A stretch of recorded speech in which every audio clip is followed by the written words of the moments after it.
Sigmas picture this. You're minding your own business, just doing your thing.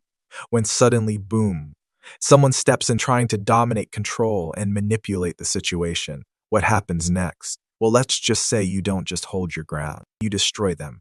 Have you ever wondered why some people crumble when faced with a Sigma male? Why certain personality types simply can't handle your presence? Imagine a boardroom where a narcissistic boss tries to outsmart a quiet, mysterious employee, only to find himself outmaneuvered at every turn. The more he tries to control, the more the Sigma's independence and intelligence make him look foolish. By the end, the boss is left frustrated, exposed, and powerless. Sigmas don't seek conflict, but when challenged, they obliterate toxic personalities without even trying. And that brings us to the ultimate question: which personality type always falls apart when faced with a Sigma male? As Carl Jung once said, everything that irritates us about others can lead us to an understanding of ourselves. The truth is, some personalities simply cannot stand Sigma males because a Sigma shines a light on their weaknesses. And today we're going to break down exactly who they are and why they always lose against Sigmas. Picture this. A narcissistic coworker brags about their latest accomplishment, expecting admiration. The Sigma male simply acknowledges it with a brief nice and goes back to his work. No over-the-top praise, no envy, no engagement. Over time, the narcissist realizes they can't extract the emotional supply they need. Frustrated, they either escalate their behavior or move on to an easier target. Narcissists crave control, but Sigmas refuse to be controlled. They don't seek approval, they don't play emotional games, and they don't fall for manipulative tactics. This imbalance of power is what makes Sigma males the ultimate kryptonite for narcissists. Without an audience, the narcissist becomes powerless, and that's why they always lose. Number 2, the power-hungry bully. Bullies thrive on fear and submission. They rely on their targets reacting emotionally, giving them the control they crave.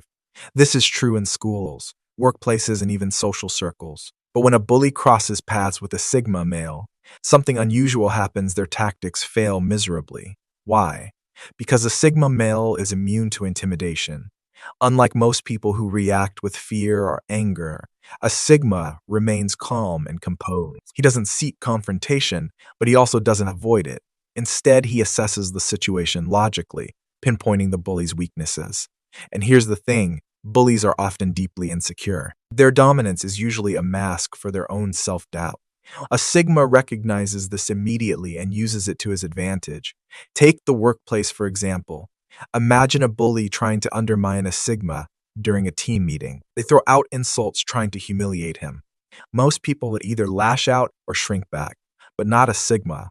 Instead of engaging in an emotional battle, he responds with cool, calculated reasoning. He systematically dismantles the bully's argument with facts and logic. The room falls silent. The bully, caught off guard, stumbles over their own words. This is the power of the Sigma. He doesn't fight fire with fire. He lets the bully's own arrogance burn them. And because he refuses to be emotionally manipulated, he leaves bullies powerless and exposed. Number 3, the attention-seeking drama queen. We all know that one person, the human storm cloud, who thrives on stirring up chaos just to be the center of attention. Drama queens feed off reactions. They crave validation, turning every small inconvenience into a theatrical event. Their power, it comes from dragging people into their emotional whirlwind. But what happens when they try this with a Sigma? Nothing. Absolutely nothing. Why do drama queens always lose? Because a Sigma male is the definition of emotional self-control. Unlike others who get roped into pointless arguments or manipulated by exaggerated emotions, a Sigma remains completely unbothered. Their indifference isn't an act, it's a way of life. They don't need approval, they don't seek attention, and they certainly don't waste energy on nonsense. The drama queen's defeat. Picture this. A drama queen starts a tantrum, expecting gasps, debates, and a flurry of attention. The Sigma?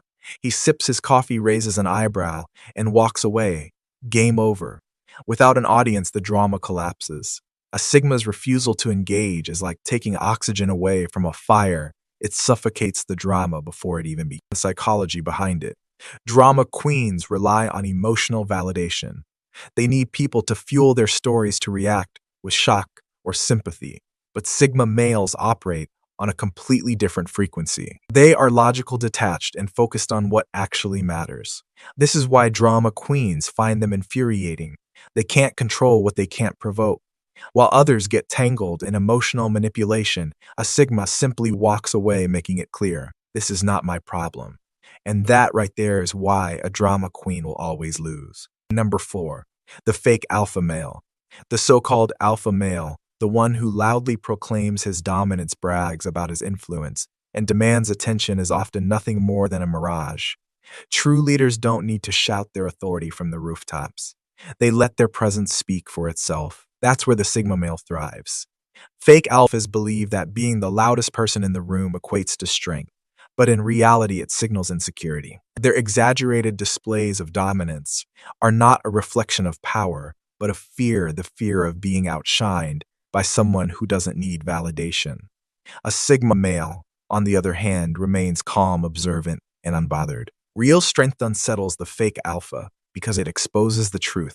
Real strength doesn't need a performance. Why do fake alphas always lose?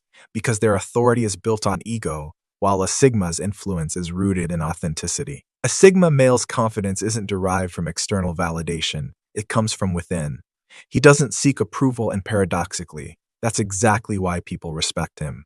A fake alpha constantly reminds everyone of his status, throwing around boasts about how many people admire him. But the Sigma doesn't have to say a word.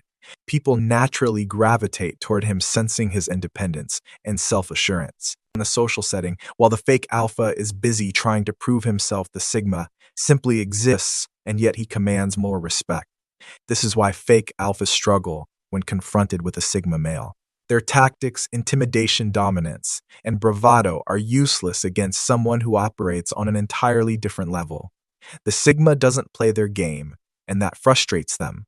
He doesn't seek control over others yet. He effortlessly commands attention. In the end, a fake alpha may win temporary recognition, but a Sigma earns lasting respect. Because in a world full of noise, true power lies in silence. Number 5, the control freak. Control freaks struggle with one thing above all: uncertainty. They micromanage, dictate, and panic when things don't go their way. They need control like a fish needs water. Without it, they feel powerless. But a Sigma male, he thrives in the unknown. He embraces uncertainty, adapts without fear, and turns chaos into opportunity. While control freaks rely on rigid plans, Sigmas operate with flexibility and self-reliance. They don't need step-by-step instructions.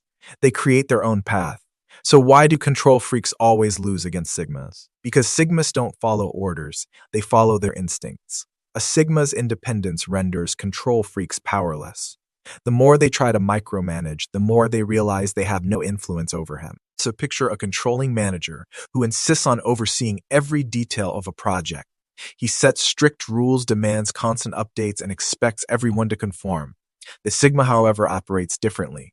He takes the assignment, works in his own way, and delivers outstanding results without unnecessary check-ins or interruptions. The manager expecting control is left speechless. The Sigma proves that results speak louder than rules. This is the fundamental difference between control freaks and Sigmas. While control freaks depend on authority, Sigmas rely on competence. Control freaks try to dictate outcomes, but Sigmas master adaptability. In a fast-changing world, the ability to navigate uncertainty isn't just valuable, it's essential. History is filled with examples of independent thinkers who refused to be controlled.